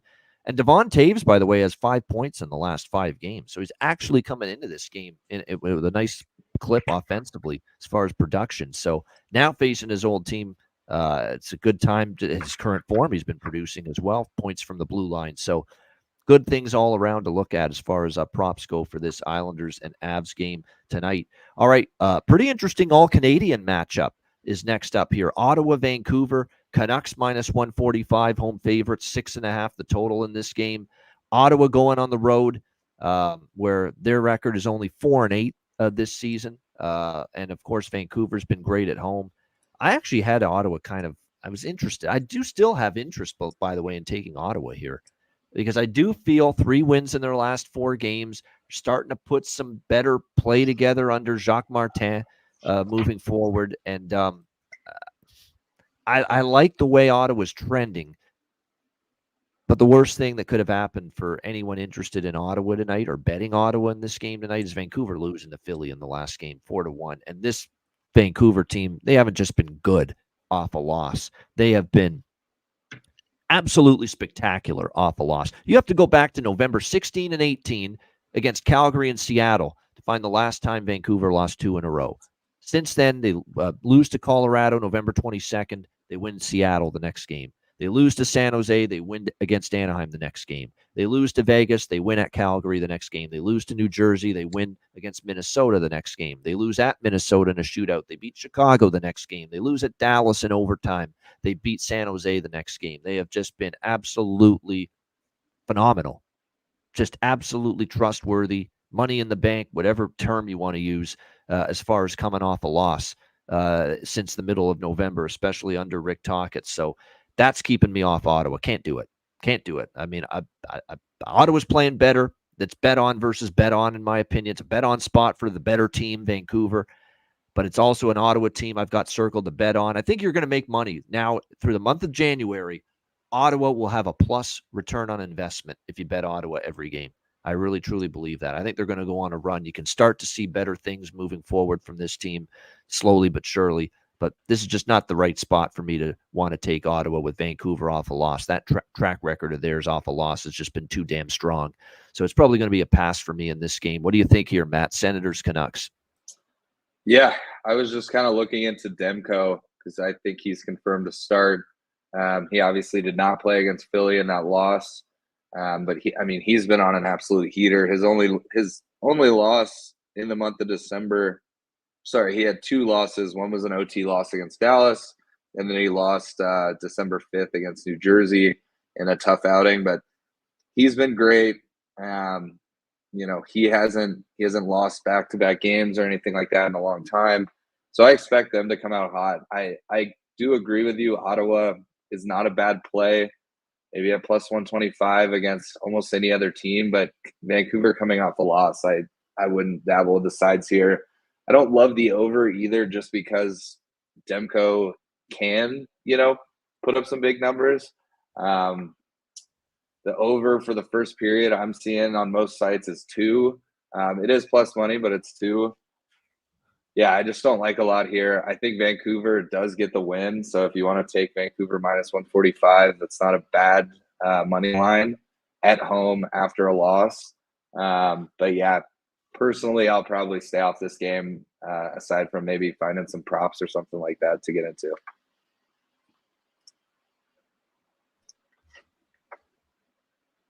All right, stuff there. As far as up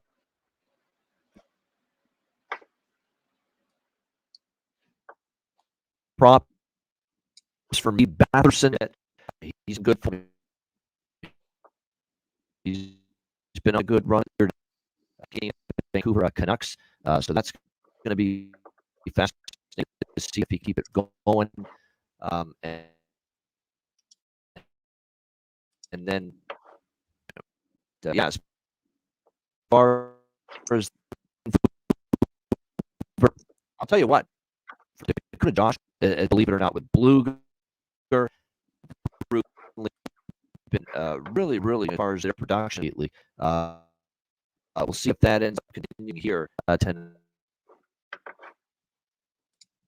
And what Kuzmenko is starting to heat up. I mean, there's just those guys that always consistent. JT Miller, those guys that consistently do it for you. And now here all of a sudden is Dakota Joshua and Teddy Bluger and that group starting to heat up for the Vancouver Canucks. So there's definitely some value with those players down the lineup right now. And Sam Lafferty, there's another one I haven't talked about that has been really starting to get it going here in recent games. So there's definitely some props. But like I said, Batherson has been probably the best and most red-hot Ottawa player in recent games for them. We'll see if that continues here tonight. You know, actually, now that I look at it, you could make a case for the over. The over has been, it's a ridiculous, the series history. It's been lopsided toward the over. The one thing that concerns me is they're starting to try to play a little tighter, this Ottawa team. They are. 2 unders their last 3 games, but I mean, look at this Ottawa-Vancouver series, though. Since April of 2021, 6-3, 6-2, 4-3, 6-4, 5-2, and 5-2. Worth noting, the last 2 meetings with Tocchet, when the team started to improve defensively and their penalty kill got better, they still went over the total. So I might grab a little over 6.5 here personally. Rich likes the first period, both teams to score. I could see it, as Rich says in the chat, because Ottawa has been good getting a lead or getting a goal in the first period since Martin's been there. Go and look. Ottawa's been very good scoring in the first period lately, especially since Jacques Martin got there. And Vancouver off a loss to Philly, you think there's a pretty good chance maybe they could strike early. So first period, both teams to score in that one with Forsberg and Demko in net. Forsberg's been up and down, much like Korpisalo lately. So, yeah, I think there's a decent chance we could see both teams find the back of the net in the opening 20 minutes of that game tonight in Vancouver. All right, next up, we've got Detroit, San Jose. The Red Wings minus 180, road favorites, 6.5 the total here in this game. San Jose, finally for a change, kind of tightened things up and did not let a deluge go in their net the last time they played against Colorado. Only giving up 3 goals in that game is actually an improvement, a significant improvement from them. We'll see how they fare here tonight in this game against Detroit. Keep in mind, though, that game was it was Kokkonen in net. He did play better, but you talk about a guy that's kind of struggled to put 2 good quality starts in a row together. He has definitely been that for the Sharks in net. Alex Lyon will be in net for the Red Wings once again tonight with Ville Husso still on IR, and obviously they've lost confidence in James Reimer, and rightfully so. So with the way he had been playing, so I understand why they're going back to Alex Lyon in net. That being said, has Lyon suddenly lost his luster and lost his form? He's been back from injury for 2 starts against Nashville and Boston. 9 goals given up in those 2 starts against the Predators and the Bruins in back-to-back games here. So, interesting to see how this one plays out. But, they played a wild 6-5 game in Detroit earlier this year, that crazy epic comeback. And the Sharks came back and won in overtime.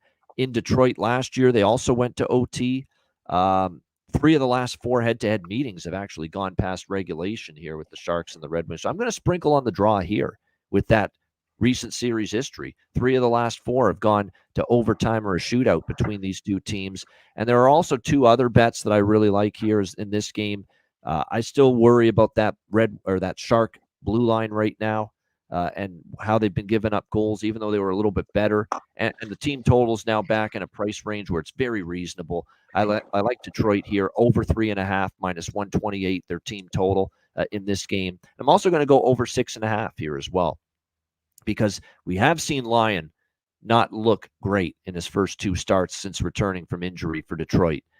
So San Jose might be able to chip in some offense. It's difficult to ask this San Jose Sharks team to score goals right now because they've been struggling to do that the last few games. Like, look at these last 3 games. They've scored 2 goals in the last 3 games combined against LA. Now, good teams, though, LA, Edmonton, and Colorado. Detroit has struggled defensively. We know that. Lyon hasn't been as good since he's been back these 2 games. So this is an open door for San Jose to score some goals tonight if they can walk through it, because this Red Wing team has been a problem team defensively for several games now. 4, 5, 6, 3, 6, 4, 5. Those are the goals they've allowed Detroit in their last several games. So I think San Jose can chip in. I certainly like Detroit to get to 4 tonight over that 3.5. And Detroit's going to be a little miffed and a little pissed that they just choked against San Jose earlier this year in Detroit. So Red Wings team total over 3.5, -128, over 6.5 full game. Going to grab a small piece of the draw here as well, given that 3 of the last 4 head-to-heads have gone past regulation. Matt, what do you think here, Detroit, San Jose? Yeah, I think the draw is a little tough for me, just given San Jose's last couple of games. I do think they'll bounce back, though, and score a couple goals, so I do love the over.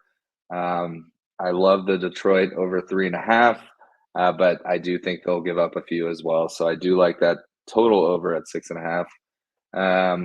I saw in the chat, and I just kind of looked at what I was showing, but I love DeBrincat 2 points. I've seen it like plus 225 to 275, somewhere in that range. If Detroit scores 4 goals, I think the comments in the chat said he's got 2 goals and 8 assists in his last 5 games. So he's averaging 2 points a game going into a really, really bad defensive Sharks team. I don't think it's a long shot for him to get 2 points, and anything over plus 200 for something I feel that good about, I'm definitely going to lock in. But yeah, I think goals galore. Hopefully more for Detroit than San Jose. But yeah, I don't think the sides or the draw are for me on this play. Yeah, DeBrincat and Kane, it goes without saying. I could definitely see them getting on the score sheet. Perron is up on the top line for Detroit tonight, too, with Larkin and Raymond. So I like the value there you'll get with David Perron as he moves up to the top line. And then for San Jose, San Jose, it's tough. They've scored 2 goals in the last 3 games combined, but Detroit's not defending like Edmonton, LA, and Colorado right now.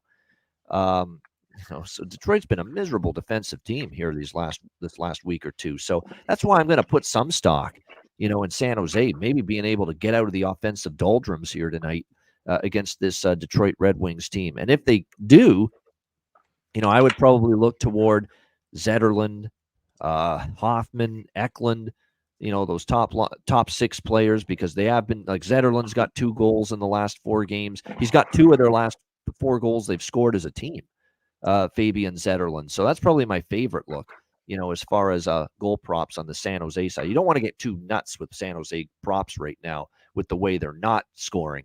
So keep that in mind. I believe Switzerland has just tied it with Sweden in this World Junior quarterfinal in the 3rd period. So this is becoming a bit of an ass clencher right now. If you're over there in Sweden right now, it is getting tight on the home team here, the host nation here in the 3rd. So we have seen one upset today in the World Juniors. Are we about to see another potentially? This would be massive. This would make the upset of in Canada look like peanuts. This would be massive. Sweden's a loaded roster this year. I can't say that about Canada. This would be huge if the Swiss were to knock off Sweden here in the quarters, and certainly would be a bitter disappointment for the Swedes if they get knocked out. But still, it's 2-2, long way to go.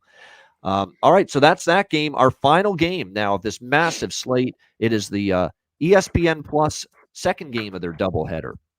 I think they have Pittsburgh, Washington as the first game. This is the second game. Toronto Maple Leafs, Los Angeles Kings. We've got the Kings -130, home favorites, 6 being the total here in 6.5, I should say, being the total here in this game. Kings let me down on Saturday. I was very disappointed. That's not like LA. That's not LA hockey to have a 2-0 lead after the first period and blow it and end up losing in a shootout. Now, Edmonton's a good team, and they've been on fire, but that's not the kind of stuff you expect to see from the LA Kings. And it's kind of why I'm a little gun shy to go back to the well with them here in this game tonight. I lean LA. I don't want Toronto. I don't trust Toronto here tonight. I don't trust a lot of things about their game defensively. I worry about a team like that's going to wear them out and forecheck them and be physical and be a hard, heavy team to play like LA. Those aren't the teams that Toronto always has great success against. They're off back-to-back losses. Toronto, 3 straight losses against Ottawa, Columbus, and Carolina. They've got all kinds of issues again defensively with bad puck management at brutal times in the game. They've got goaltending concerns. Ilya Samsonov ain't right. He's not even made the trip to this road trip. They put him on waivers. He obviously cleared waivers because no one's going to pick him up when he's playing this badly and he's mentally lost his confidence and the money he's making. So you knew he was going to clear waivers. He's been dispatched to the Marlies, the AHL team, to try to get him right. And we'll see if he can get right here down with the Marlies right now. But he has to get his game back. I agree with this move. You just can't put him in the net in an NHL game right now with the way he's going for the Leafs. So it's Martin Jones. I can't believe it. The third goalie in the organizational depth chart, is the guy that you got to count on now moving forward. Martin Jones has to try to save the day here for the Toronto Maple Leafs moving forward. That being said, he is playing against a team he started his career with, backing up Jonathan Quick for many years, knows this Kings team well, is probably always fired up to play them. So we'll see how he fares here in this game against his old team. Toronto at times, the funny thing about the Leafs, the home record's 9-9, the road record's 8-6. So, they actually sometimes they get away from the hubbub of Toronto media driving them nuts, and they can play good games sometimes on the road. Look what they did against the Rangers, December 12th, 7-3. They beat the New York Rangers, and that was a Martin Jones in net that night. So I don't know. There's something in the stomach here that's saying, I want to take I still think LA is the better of these two teams, but LA's home record still is it's a problem, man. At home, how many issues they've had. They're 7-10 now at home. The LA Kings this year. They've lost 2 in a row, albeit Vegas and Edmonton. You can't complain about the difficulty of the opponent in either game. Those are good teams they lost to, but something off with LA right now at this point in time. It is going to be, of course, as I mentioned, Martin Jones for Toronto in net, Cam Talbot for LA. There's also a back-to-back for Toronto. They're in Anaheim tomorrow night, and they called up the young kid from Sweden, Dennis Hildeby, to be the goalie joining Martin Jones on this trip. It would not shock me to see Dennis Hildeby get his NHL debut tomorrow night against Anaheim. I really think they're contemplating giving him his first NHL start tomorrow night. And he's been great at the AHL level, Hildeby, or Hildebeest, as Leaf fans call him. But still, he's barely played any professional games down there, very inexperienced, and we'll see if they're willing to give him the net this quickly tomorrow night when they play in Anaheim. But for tonight, it'll be Martin Jones versus Cam Talbot. I wish I had more because this is a very intriguing hockey game tonight between these two teams, but I really don't. I will say in LA, between these two teams, it's actually been a split series lately. Toronto's won their share of games in LA, including 5-0 last year over the Kings. Kings beat the Leafs in Toronto earlier this season, Halloween night, 4-1. First game of a road trip, 3 straight losses. You know what I mean? That's usually a good bet on spot. So I could see Toronto bringing it tonight, but after losing 2 in a row, I could see LA bringing it tonight. It's a pass for me. I'll give you some props. There are some props I like here in this game, but that's what it's going to be. Mostly a prop game here for me tonight. What do you think here in this one, Matt? Leafs, Kings? Yeah, that's similar to what I'm thinking as well. I do like the first period over in this game. I think, LA needs some redemption. Toronto's defense isn't always I can see incredible. That score in the first period. I can see. Yeah, and it also may be of both teams to score. Actually, I might dabble on the both teams to score and then put a full unit on the first period over. But yeah, it's really a toss-up game. I feel like LA is the better team, at least from a consistency standpoint. But again, they've been kind of off at home lately. Toronto likes getting out of the bubble sometimes. Maybe they're enjoying some sunshine in Southern California, kind of a reset, get out of the bubble, things like that.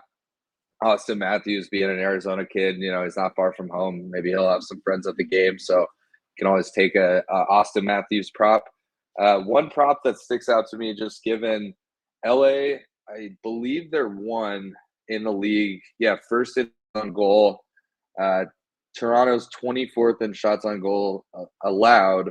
And Martin Jones over saves is 28.5. I think LA could get 40 shots this game. If he, as long as he doesn't give up 11 goals, that hits. So obviously with the goalie shot overs, the one thing I'm always worried about, what if LA comes out and scores 2 in the first 5 minutes and then he gets pulled?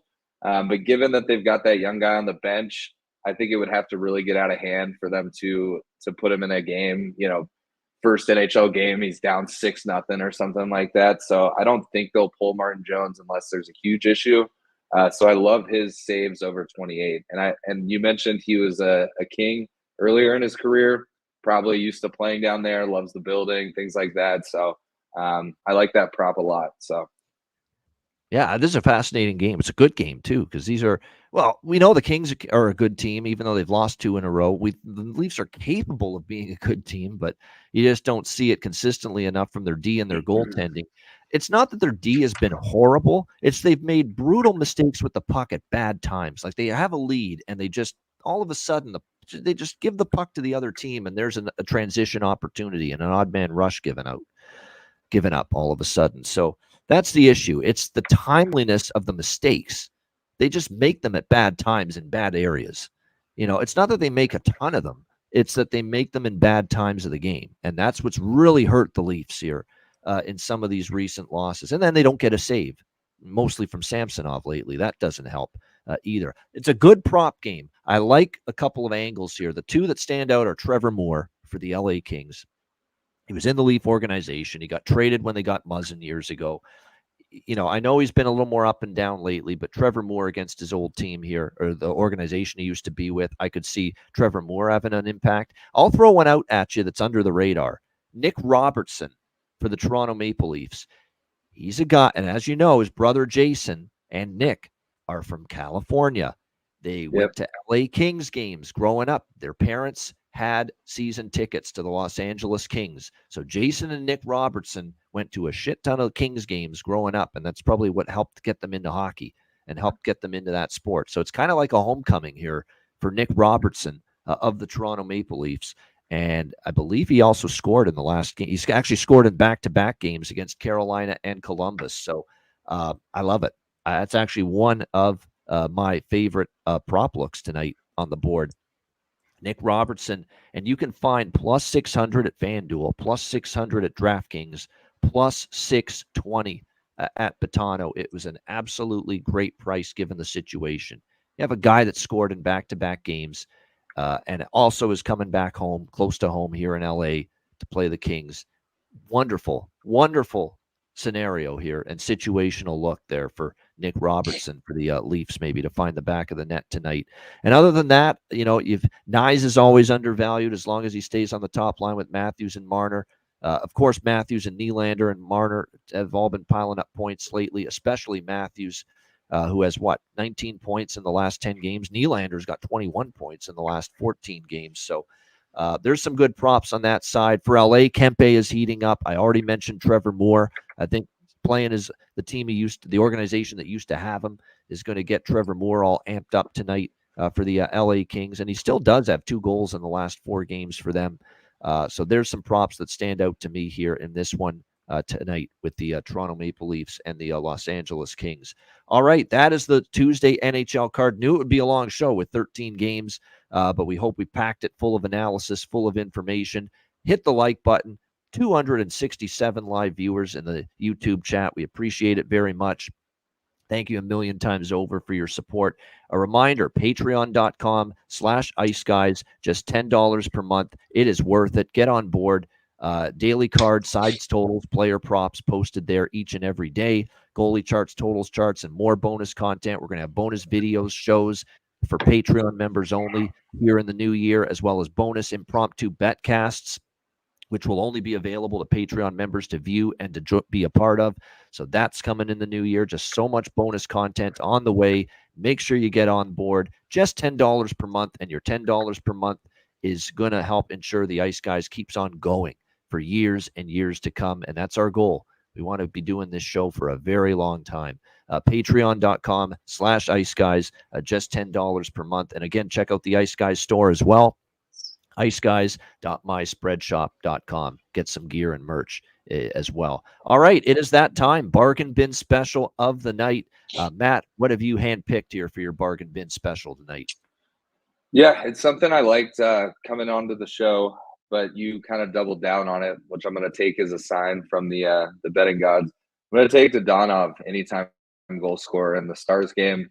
Former Montreal Canadian, always going to want to play well against your former team, probably still buddies with a lot of the guys. So I've seen it as high as like 350. I've seen it as low as right around 300, but I think, that line's kind of due because I like Jamie Benn's props tonight as well. Wyatt Johnston, anytime goal scorer, things like that. But I think Dadonov is my bargain play of the night. All right. And again, this is another angle involving a former team as well. So Evgeny Dadonov plus 375 is what you can get at some places with that. So that is Matt Robinson's bargain bin special of the night. I'm going with 2 tonight because I can't choose between them. I think they're a dead heat for my favorite goal prop of the night from a bargain bin standpoint. Ryan McLeod, Edmonton Oilers, plus 410 at Betano. That's insane. That right now with what he's doing offensively with 5 goals in the last 4 or 5 games, that he's plus 410 at Betano in particular to score a goal tonight for the Edmonton Oilers. He's been absolutely on fire, giving the Oilers some much-needed secondary offense, secondary scoring. So there we go. Ryan McLeod plus 410 for my first of 2 bargain bin specials of the night. And then the other one, it's the one that I just talked about in the Leafs-Kings game involving the homecoming of Nick Robertson for the Toronto Maple Leafs. I really do like this. He scored in back-to-back games for the Toronto Maple Leafs. Now back home in front of friends and family.